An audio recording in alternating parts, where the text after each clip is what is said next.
Bienvenue sur Horizon Historique sur YouTube, la chaîne qui fait revivre les personnages les plus marquants de l'histoire en moins de 5 minutes.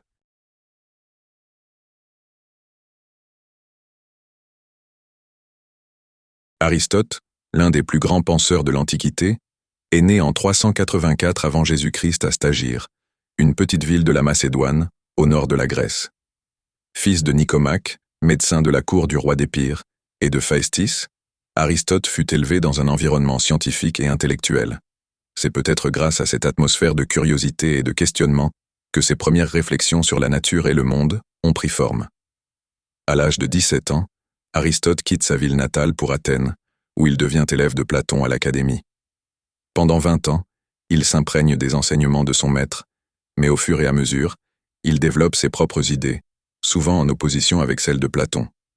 En effet, alors que Platon croyait que les idées immuables gouvernaient le monde des formes parfaites, Aristote préférait examiner le monde tel qu'il est, en se concentrant sur la réalité matérielle et les causes premières des phénomènes.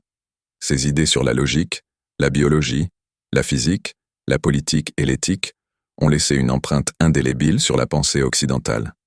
À la mort de Platon, Aristote quitte l'Académie et part pour Assos, puis pour Mytilène, avant d'être invité à la cour de Macédoine par le roi Philippe II, le père d'Alexandre le Grand.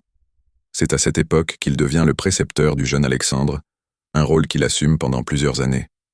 Ce lien particulier entre Aristote et Alexandre n'est pas sans importance.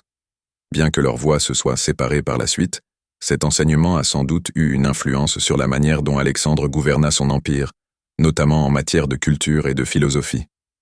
Aristote revient ensuite à Athènes, où il fonde sa propre école, le lycée, un lieu de réflexion et de débat. Contrairement à l'Académie de Platon, le lycée se distingue par son approche systématique des sciences et de la philosophie, fondée sur l'observation et l'expérience.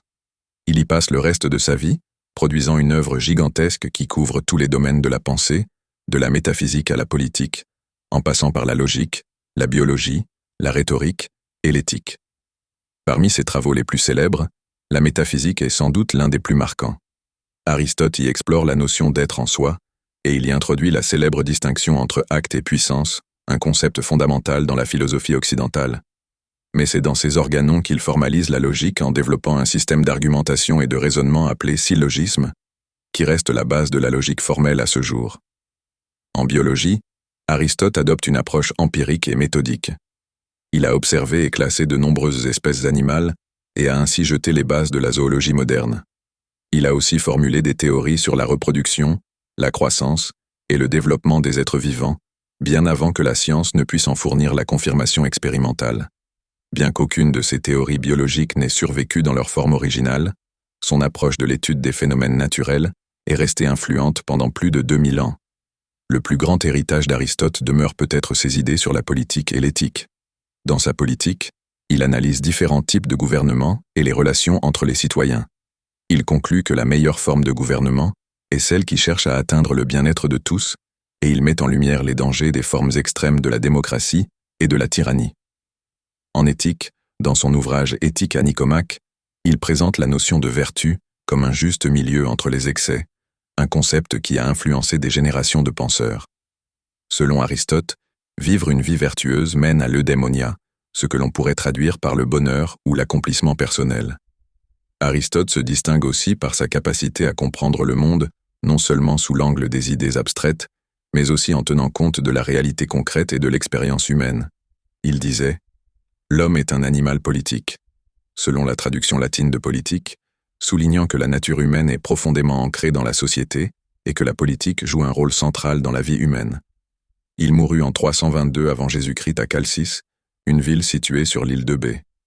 À sa mort, son œuvre fut largement diffusée et commentée, influençant profondément le développement de la pensée occidentale, en particulier durant le Moyen Âge, où ses écrits furent traduits et largement étudiés dans les universités chrétiennes. Le monde a beaucoup changé depuis l'époque d'Aristote, mais ses idées continuent de façonner notre réflexion. Ses travaux ont jeté les bases de la philosophie occidentale et ont inspiré des penseurs de tous horizons.